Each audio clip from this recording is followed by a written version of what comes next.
Party మారతానన్న కేకే ప్రతిపాదనపై KCR serious అయ్యారు. 10 ఏళ్లు అధికారం అనుభవించి ఇప్పుడు పార్టీ వీడుతానంటే ప్రజలు గమనిస్తారని వార్నింగ్ ఇచ్చారు. పార్టీలో ఏం తక్కువ చేయలేదని కాస్త గట్టిగా మందలించారు. పార్టీ మార్పు విషయం గురించి అధినేతతో భేటీ అయ్యారు. కేకే ప్రతిపాదనపై కేసీఆర్ ఆగ్రహం వ్యక్తం చేశారు.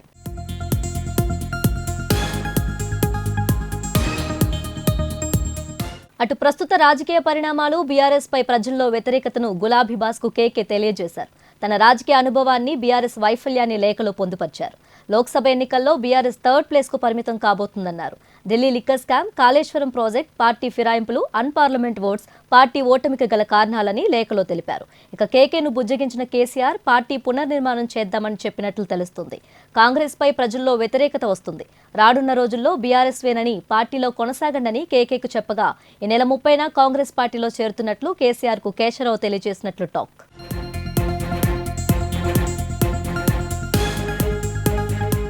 ఇందుకు సంబంధించి పూర్తి వివరాలు మా ప్రతినిధి ప్రశాంత్ అందిస్తారు. ప్రశాంత్, చెప్పండి, కేసీఆర్ తో కేకే భేటీలో చర్చకు వచ్చిన ముఖ్యమైన అంశాలేంటి? ఎస్ తేజస్వి, గత కొద్దిసేపటి క్రితమే అంటే మధ్యాహ్నం కేసీఆర్తో కేశవరావు బీఆర్ఎస్ పార్టీకి సంబంధించిన జనరల్ సెక్రటరీ, అదేవిధంగా రాజ్యసభ సభ్యుడు, ఆయన ఎర్రవెల్లి ఫామ్ హౌస్కి వెళ్ళి కేసీఆర్ దగ్గరికి వెళ్ళి భేటీ అయ్యారు. ఇక ప్రధానంగా ఒక అంశాన్ని తెర మీదకి తీసుకొచ్చారు. పార్టీ మార్పు పైన, పార్టీ నేను మారబోతున్నాను, దానికి సంబంధించిన అంశాలను ఒక లేఖ రూపంలో పొందుపరిచి కేసీఆర్కి అందజేసిన సందర్భం కనబడతా ఉంది. ఖచ్చితంగా పార్టీకి గల ఓటమికి గల కారణాలు ఏంటి, ఓటమి తర్వాత జరుగుతున్న రాజకీయ పరిణామాలు ఏంటి, ఒకవేళ నేను పార్టీ మారడానికి గల ప్రధాన కారణాలు ఏంటి అనే అంశాలకు సంబంధించి కేసీఆర్ ముందు ఒక ప్రతిపాదన పెట్టాడు.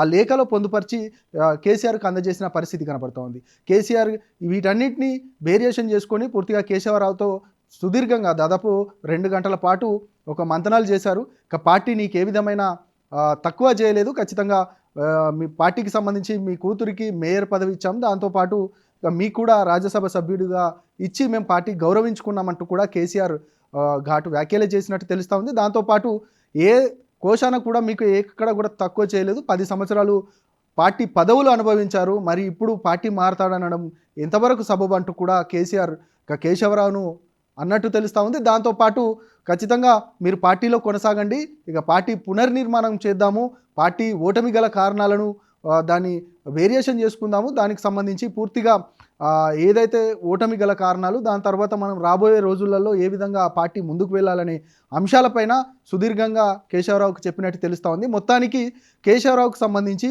గత వారం రోజుల క్రితమే కాంగ్రెస్ పార్టీకి సంబంధించి ప్రధానంగా ఇక దీపాదాస్ మున్సు, అదేవిధంగా రేవంత్ రెడ్డి యొక్క ప్రధానంగా సలహాదారుడుగా ఉన్న వేం నరేందర్ రెడ్డి, ఇద్దరు కూడా వారి ఇంటికి వచ్చి ఇటు మేయర్, తన కూతురైన మేయర్ గద్వాల విజయలక్ష్మి, అదేవిధంగా కేశవరావు దగ్గరికి వచ్చి ఒక ప్రతిపాదన ముందు పెట్టినారు. ఖచ్చితంగా పార్టీ మారాలంటూ కూడా వారు ఒక విషయాన్ని సూచించినట్టు తెలుస్తూ ఉంది. కానీ వాటికి సంబంధించి ఇక పార్టీ మేయర్ చెప్పిన సందర్భం మేము పార్టీ కార్యకర్తలతో పెద్ద ఎత్తున చర్చించిన తర్వాతనే భవిష్యత్ కార్యాచరణ ప్రకటిస్తానని కూడా గద్వాల విజయలక్ష్మి చెప్పిన సందర్భం. తర్వాత కేశవరావుకి సంబంధించి ఆయన కూడా నేను పూర్తిగా అందరితో చర్చించిన తర్వాత కేసీఆర్కి చెప్పిన తర్వాతనే బయటకు వస్తాను అనేది కూడా ఆయన అనుచరులకు చెప్పుకుంటున్న సందర్భం కనబడ్డది.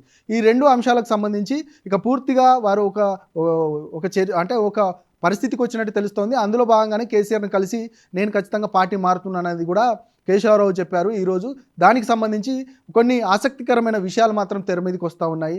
కేశవరావు మాట్లాడుతూ ఖచ్చితంగా నేను కాంగ్రెస్లోనే ఉంటాను, ఖచ్చితంగా కాంగ్రెస్కి వెళ్తే కాంగ్రెస్ పార్టీలోనే చివరి వరకు అక్కడే ఉండి అక్కడే చచ్చిపోతాను తప్ప కాంగ్రెస్ పార్టీని బయటకు రాను అనేది కూడా కేసీఆర్ తెర మీదకి తీసుకొచ్చిన, అంటే కేసీఆర్ ముందు ఉంచిన ప్రతిపాదనగా తెలుస్తూ ఉంది. దాంతోపాటు నేను పార్టీ మారడము అనేది ఒక విషయం అయితే, కాంగ్రెస్ పార్టీకి సంబంధించి తెలంగాణ కోసమే నేను ఖచ్చితంగా కాంగ్రెస్ పార్టీలో ఉండాలని అనుకున్నా, తెలంగాణ వచ్చింది, తెలంగాణ ఇచ్చింది కూడా కాంగ్రెస్ పార్టీయే, కాబట్టి అట్లాంటి కాంగ్రెస్ పార్టీలోకి వెళ్తే తప్పేంటి అనేది కూడా ఒక విషయాన్ని చెప్పినట్టు తెలుస్తూ ఉంది. దాంతోపాటు చాలా సందర్భాల్లో చూసాం, వివిధ మీడియాల్లో కూడా ఆయన కాంగ్రెస్ పార్టీ గురించి గొప్పగా చెప్పడం, ఆ తర్వాత ఇక పార్టీకి సంబంధించి బీఆర్ఎస్ పార్టీ పార్లమెంట్ ఎన్నికలలో 3rd ప్లేస్కి పడిపోతుంది, ఖచ్చితంగా పార్టీ ఓటమి గల కారణాలు ఏంటి అనే అంశాలపైన చాలా ఛానళ్ళలో కూడా చెప్పిన సందర్భం కనబడతా ఉంది. కాబట్టి ఖచ్చితంగా వీటన్నిటినీ అంటే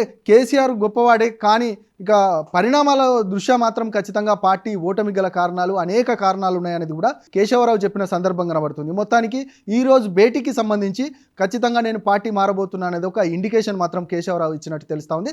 దాంతోపాటు ఇక ఆయన కేశవరావు ఫామ్ హౌస్ నుంచి బయటకు వచ్చే సిచ్యువేషన్స్లో కేసీఆర్ కూడా పూర్తి అసహనాన్ని వ్యక్తం చేసినట్టు తెలుస్తూ ఉంది. మీరు పార్టీ పదవులు అనుభవించి ఇప్పుడు పార్టీ నుండి వెళ్ళిపోతారా అనే అంశాన్ని కూడా కేసీఆర్ చెప్పినట్టు తెలుస్తూ ఉంది. అదే అసహనంతో పూర్తిగా ఆయన ఇంటి వద్దకు నివాసానికి చేరుకున్నారు కేశవరావు. ఆయనతో పాటు ఏదైతే పార్టీలో కొంత అసంతృప్తులు ఉన్నారో, ఇక పార్టీ మారతామనుకున్న ఇంద్రకరణ్ రెడ్డి వాళ్ళు ఇంద్రకరణ్ రెడ్డి గత కొద్దిసేపటి క్రితమే కేశవరావు ఇంటికి వచ్చి ఆయన్ని కలిసినట్టు తెలుస్తూ ఉంది. దాంతోపాటు ఇంద్రకరణ్ రెడ్డి మాజీ మంత్రిగా ఉన్నారు, ఆయన కూడా పార్టీ మారతారనేది పెద్ద ఎత్తున ప్రచారం జరిగింది. ఖచ్చితంగా వారు ఒక ముహూర్తాన్ని మాత్రం ఫిక్స్ చేసుకున్నట్టు తెలుస్తూ ఉంది. ఈ నెల 30న ఇక పార్టీ మారబోతున్నారు అనేది కూడా మనకు తెలుస్తూ ఉంది.